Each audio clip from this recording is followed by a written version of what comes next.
What if I wake up dead? When I was a little girl, I asked myself, what if I wake up dead? I contemplated this question often until I finally asked my grandmother, who told me this was a silly question. Many would agree. You don't wake up if you're dead, right? Back then, my curiosity was probably rooted in my irrational fear of dying in my sleep. I had nightmares as a child. I was traumatized by the trials of my upbringing. Growing up without your mother and father can be challenging, but my grandmother has always been there, the woman who raised me. She told me this was a silly question. I continued to contemplate it. What happens after death? A mystery some devote their lives to, a curiosity of most living beings. What if I wake up dead? These words have evolved to have a new meaning. On March 3rd, 2012, I died in a car crash. I was 16 years old when my existence nearly ceased. I flew 80 feet in distance through the crosswalk and came tumbling onto the concrete. My weak body flipped and slid, tearing my skin to shreds and causing a panic in those who witnessed. My lung collapsed, my heart stopped beating, my bones were broken, and I died. But they revived me, and I survived. I survived, but parts of me fled. Prior to the accident, I was a shallow person. I was so concerned with the material world. I wanted to have the most fashionable clothes, the latest technology. I wanted to be the prettiest girl in the school.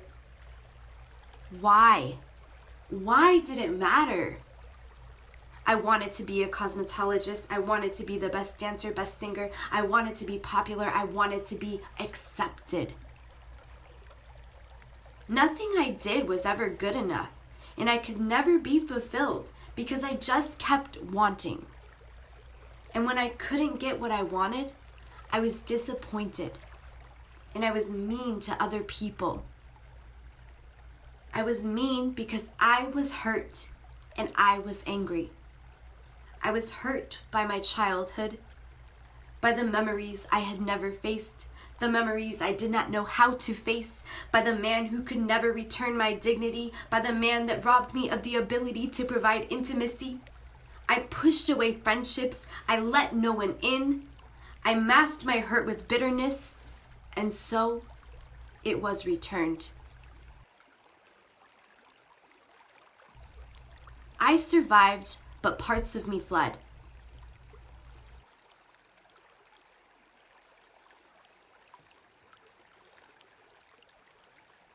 On March 17th, 2012, I woke up dead.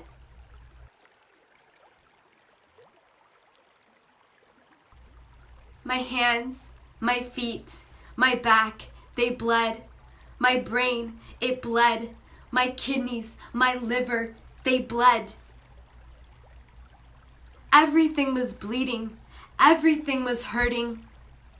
The incision across my right collarbone, it bled. The scar left behind is the perfect conversation starter. When people notice, they ask me, "What's that? What happened there?" I giggle. I give them a brief story. They do not understand how I transformed that day, how I became a new person, how I shed layers of my skin away, and how I have continued to process and grow from this experience.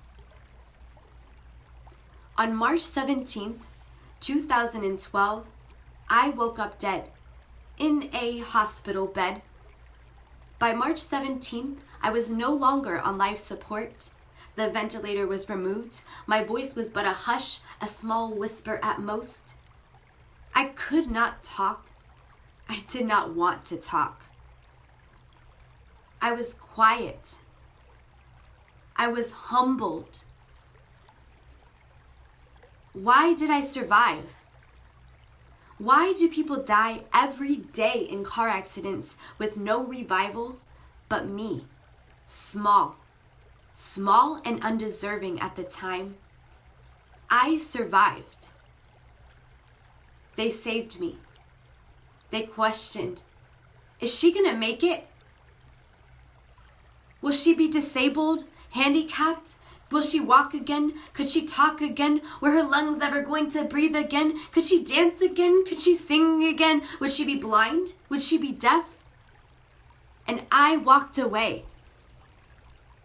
Bruised and scarred, I walked away. And out of my pain, I have grown flowers, entire bouquets